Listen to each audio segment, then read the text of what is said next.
ఎంఎస్ఎంఈలు చూడటానికి చిన్న పరిశ్రమలే కావచ్చు, కానీ రాష్ట్ర ఇండస్ట్రియల్ గ్రోత్కు ఇవి ఎంతో కీలకం.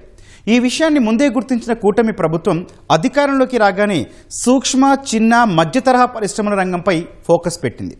ఇప్పటికే 100 పారిశ్రామిక పార్కులకు శంకుస్థాపన, ప్రారంభోత్సవాలు జరిగాయి. 761 యూనిట్లకు కేటాయింపులు చేశారు. మరి అంతటితో ఆగిపోతే ఎలా? అందుకే నెక్స్ట్ లెవెల్కు తీసుకెళ్లే లక్ష్యంపై కూటమి ప్రభుత్వం గురిపెట్టింది. ఈ క్రమంలోనే ఎంఎస్ఎంఈ గ్రోత్ సమ్మిట్ను సోమవారం విజయవాడలో నిర్వహిస్తోంది. సీఎం చంద్రబాబు ముఖ్య అతిథిగా హాజరై 38 ఎంఎస్ఎంఈ పార్కులకు శంకుస్థాపన చేయనున్నారు.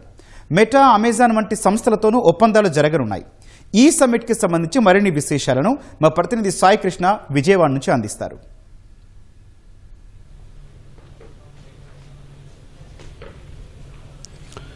గౌతమ్, అంతర్జాతీయ స్థాయి ప్రముఖ సంస్థలు, బహుళజాతి సంస్థలను రాష్ట్రంలో వివిధ ప్రాంతాల్లో నెలకొల్పటం, వారిని రాష్ట్రాల్లో పరిశ్రమలు ఏర్పాటుకు రాష్ట్ర ప్రభుత్వం రెడ్ కార్పెట్ వేసి నిరంతరం చర్చలు జరుపుతూ వివిధ ప్రసిద్ధిగాంచిన సంస్థలు గూగుల్తో పాటు అనేక సంస్థలను రాష్ట్రంలో వివిధ ప్రాంతాల్లో నెలకొల్పేందుకు కూటమి ప్రభుత్వం ఈ 2 ఏళ్లలో అనేక ప్రయత్నాలు చేసింది.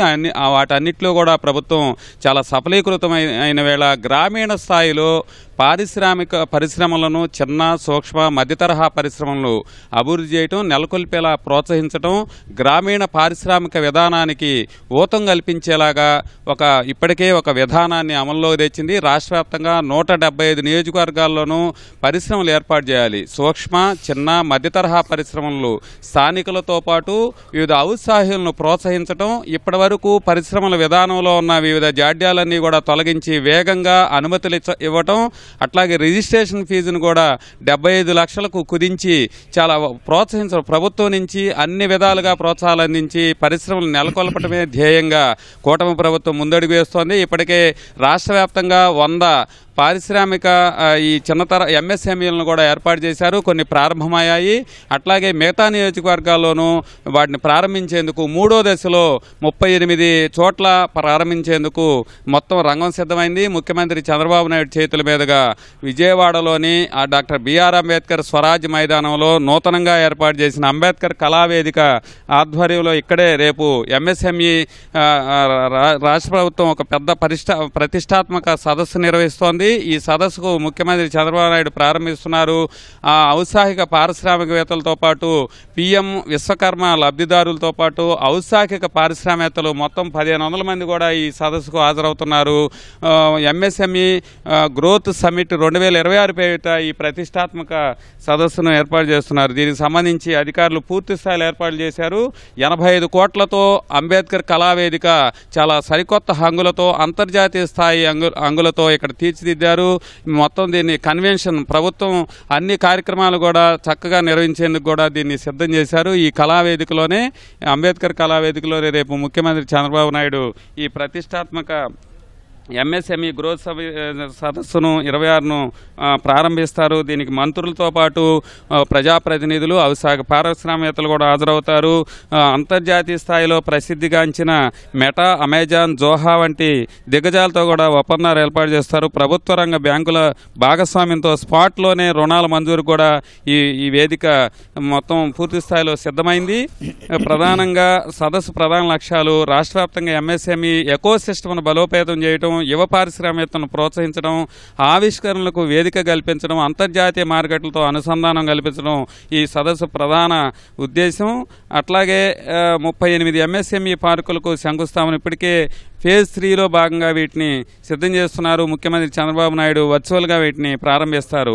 ఏపీ క్లస్టర్ డెవలప్మెంట్ ప్రోగ్రాం కింద 200 కోట్ల ప్రతిపాదన వ్యయంతో మొత్తం రాష్ట్రంలో 45 ఎంఎస్ఎంఈ క్లస్టర్ల అభివృద్ధికి కూడా ఈ పథకాన్ని ప్రారంభించున్నారు. దీని ద్వారా 1600కు పైగా ఎంఎస్ఎంఈ యూనిట్లు, ఉమ్మడి మౌలిక వసతులు అందుబాటులో రానున్నాయి. అట్లాగే సుమారు 39,000 మందికి ఉపాధి కల్పించడమే ఈ సదస్సు యొక్క ప్రధాన లక్ష్యం. రతన్ టాటా ఇన్నోవేషన్ హబ్ కూడా విస్తరిస్తున్నారు. గ్రామీణ ఆవిష్కరణలు ప్రోత్సహించే దిశగా కుప్పం, మంగళగిరి, పిఠాపురం నియోజకవర్గాల్లో యూట్యాగ్ స్మార్ట్ విలేజ్ సెంటర్లను, విస్తరణ కేంద్రాలను కూడా ప్రారంభిస్తారు.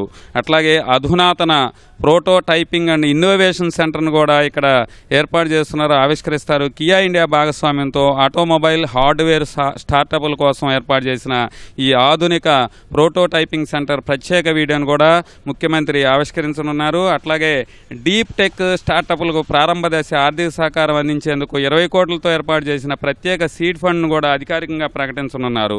అంతర్జాతీయ దిగ్గజాలతో వ్యూహాత్మక ఒప్పందాలు కూడా ఈ సదస్సులో కల్పించుకోనున్నారు.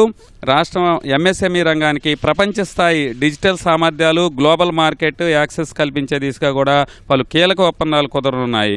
మెటా గ్రోత్ అకాడమీ రాష్ట్రంలో 1,00,000 సూక్ష్మ పరిశ్రమలకు ఫేస్బుక్, ఇన్స్టాగ్రామ్ ఆధారిత డిజిటల్ మార్కెటింగ్ ఉపాధి అవకాశాలపై కూడా శిక్షణ అందించనున్నారు. అట్లాగే అమెజాన్ ఆంధ్రప్రదేశ్ చెందిన 10,000కు పైగా ఎంఎస్ఎంఈ ఉత్పత్తులను అంతర్జాతీయ ఈ కామర్స్ మార్కెట్తో కూడా అనుసంధానించనున్నారు.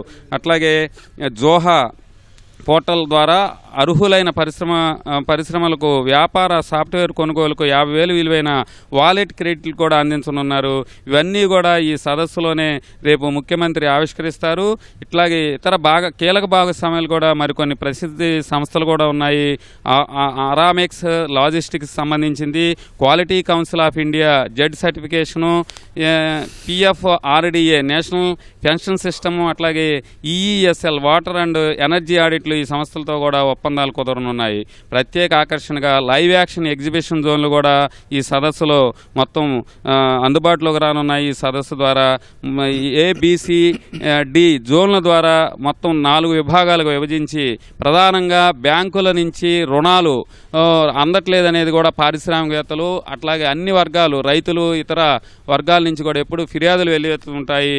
బ్యాంకులు సకాలంలో వేగంగా రుణాలు మంజూరు చేయటం ఈ పారిశ్రామిక రంగాన్ని ప్రోత్సహించడంలో కీలకమైన అంశం.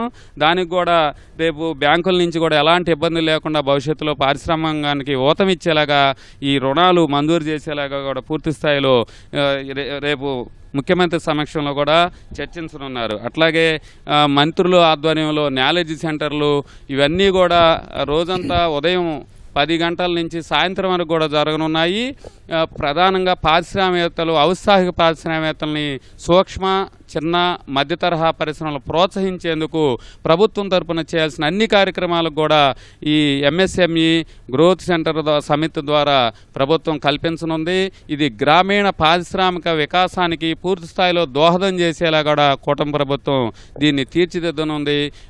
ఉపాధి కల్పన ధ్యేయంగా 20 లక్షల మంది నిరుద్యోగులకు ఉపాధి కల్పించడమే తమ ప్రభుత్వ ఉద్దేశమని కూడా ముఖ్యమంత్రి పదే పదే ప్రకటించిన నేపథ్యంలో అటు బహుళజాతి సంస్థలు, ప్రసిద్ధి సంస్థలతో పాటు సూక్ష్మ మధ్య తరహా గ్రామీణ పారిశ్రామిక విధానాన్ని, స్థానికంగా మన ఉత్పత్తులను కూడా అంతర్జాతీయ స్థాయి బ్రాండ్ కల్పించేలాగా ఈ సమితి ద్వారా ఒక స్పష్టంగా మార్గనిర్దేశనం ముఖ్యమంత్రి చేయనున్నారు. దీనికి సంబంధించి అన్ని ఏర్పాట్లు చేశారు. అధికార యంత్రాంగం కూడా పూర్తి స్థాయిలో నిమగ్నమైంది. రేపు అంబేద్కర్ కళావేదిక ప్రారంభం తర్వాత ఈ ఎంఎస్ఎంఈ గ్రోత్ సమిట్ 2026 ముఖ్యమంత్రి ప్రారంభించనున్నారు. కెమెరామెన్ కోటేశ్వరరావుతో Sai Krishna, ETV news, Vijayawada, out to studio.